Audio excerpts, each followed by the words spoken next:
My name is Ashley Thompson, and this is my persuasive speech.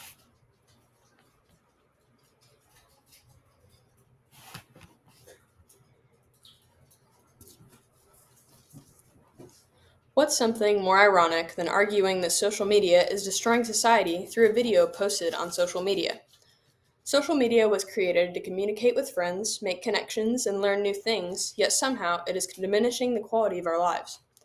93.3% of global internet users use social media.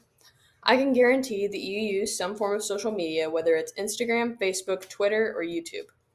Because of the generation I was born in, I am unfamiliar with life before social media. The older I get, I'm beginning to realize that I'm addicted to being on my phone scrolling through social media. I've deleted platforms such as TikTok, Instagram, and Snapchat various times in an attempt to spend less time on my phone, but almost always end up re-downloading them. This suggests an issue. If social media has negative effects on our mental well-being, we need to limit and become more aware of the type of content we are letting ourselves consume. In this speech, I will convince you that social media is contributing far more damage than good in our community. Social media is extremely addictive, physically and psychologically. This addiction is developed due to the dopamine that the brain releases when using social media. Social media offers a rewarding feeling to the brain. Dopamine, called the feel-good hormone, is also released when we do things like eat, have intercourse, listen to music, etc. All of us have experienced a dopamine rush. Every time we scroll through these platforms on our smartphones, we become more and more addicted to the dopamine rush that we get. This cycle is called a dopamine loop that gets users actively craving and seeking out that rewarding feeling. This may lead to using social media compulsively, which can cause real-life problems. The internet community allows users to isolate themselves while still staying in touch with the outside world. This isolation can allow ignorance of work or school responsibilities, real-life relationships, and your physical and mental well-being. In a podcast directed by TED Talk released November 8, 2018, Leslie Kuteran shares how social media impacted her life at a time which she was lacking acceptance, confidence, and security. She explains that she was influenced by what the media imposed on us as an image of success, and she tried to mimic it. However, her addiction to social media only generated feelings of need, lack, and competition. Social media is frequently used as a coping mechanism to release stress, loneliness, and depression.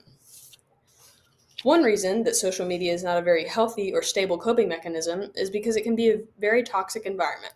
Ask yourself for a moment if you can recall a time at which you found yourself envious of a social media influencer. Whether it's their looks or their lifestyle, this can be extremely detrimental to your self-esteem. Although you have most likely encountered jealousy at some point in your lifetime, social media allows influencers to only show certain clips of their personal life and post photos. These photos and videos can be edited and photoshopped to fake a glamorous lifestyle.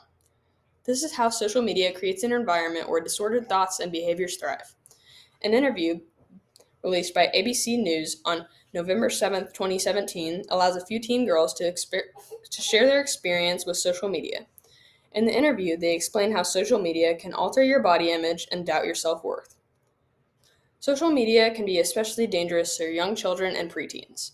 The most obvious risk is inappropriate content that makes its way onto unfiltered social media platforms like nudity, racism, profanity, and drugs. Child predators are another huge risk of social media. Predators can message your young children online, manipulate them, groom them, and worse. Another big danger of the internet to those under 18 is the sharing of images that the child or teenager may regret later. Often we underestimate the power of the internet and fail to understand that once we publicly post content, we can't really permanently delete it. How can we take control of this issue? Because social media has become more and more widespread, especially with the younger generation, it may be practically impossible to reduce the usage of it. I'm sure all of us have experienced a large incline of our social media usage in 2020. The first time I felt my social media usage had gotten out of hand was during quarantine. When all the schools shut down and classes were held virtually, I was on the computer for a large portion of the day. On top of this, I was spending on average 9 hours a day on my phone, with my most used apps being YouTube, Snapchat, and TikTok. According to an article published by CNN Health on November 7th, 2022, kids' screen time increased 1.5 times during the pandemic in a study that gathered data from over 30,000 children. Not only did the coronavirus force us inside our homes, with technology being the only way to communicate with the outside world, but it made the younger generations lose the opportunity to grow their social skills. I think that being quarantined made me feel more comfortable communicating through a screen than in person, and this took a toll on my people skills. These are only a large portion of the negative effects that social media can have on our well being, and it is important that we better regulate the content that we are letting ourselves consume.